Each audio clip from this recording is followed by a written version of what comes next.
Зима выдалась очень холодной даже в тех штатах США, которые не привыкли к холодной погоде. В Луизиане, Южной и Северной Каролине, а также в Джорджии температура опускалась ниже нуля, что для этих мест редкость.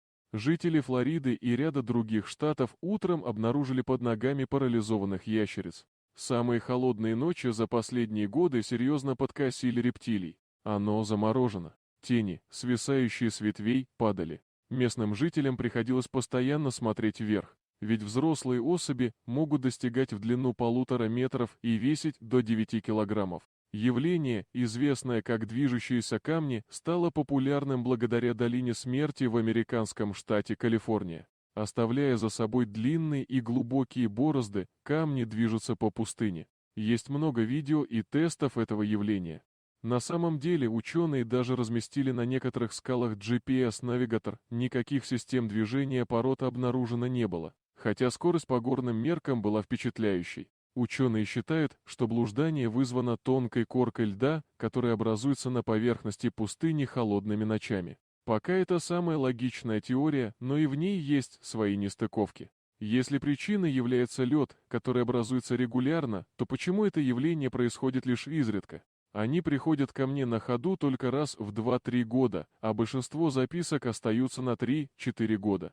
Мой, с ребристой нижней поверхностью, оставляет на камне более прямые следы. Лежащие на плоской стороне бродят из стороны в сторону. До сих пор не совсем ясно, что приводит в движение эти камни. Одним из первых мест, где услышали странный гул, стал городок Уз в штате Нью-Мексико, который начал сводить местных жителей с ума еще в 90-е годы. Низкочастотное жужжание не давало людям уснуть, словно высасывая их силы. Ученые неоднократно пытались найти источник странного звука, но пока безуспешно.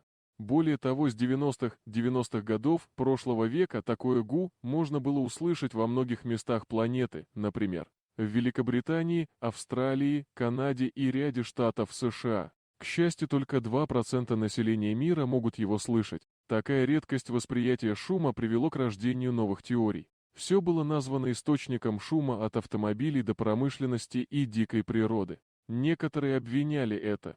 Во всех случаях тугоухость компенсировалась, если в общем шуме были виноваты рыбы. До сих пор не ясно, что именно является источником звука, деталью. Многие явления в этом вопросе не могут непосредственно навредить человеку. Но, к сожалению, планета не обходится без трагических событий. Смотрите дальше. Очень скоро вы увидите явление, которое может проявиться в любое время и в любой стране мира. Карстовые воронки – одно из самых неприятных явлений в мире. Крайне сложно предсказать, где такая дыра образуется в следующий раз и каким последствиям она приведет. Иногда эрозию почвы подземными водами легко предугадать, а иногда провалы происходят в совершенно неожиданном месте. В одном из районов столицы Гватемалы прямо посреди дня образовалась огромная карстовая воронка глубиной более 100 метров и диаметром около 20 метров. В эту воронку рухнуло 10 жилых домов, и мировые СМИ быстро назвали этот провал черной дырой и вратами ада. Правительство Гватемалы потратило более 2,7 миллиона долларов на ликвидацию последствий краха. Дорогие друзья!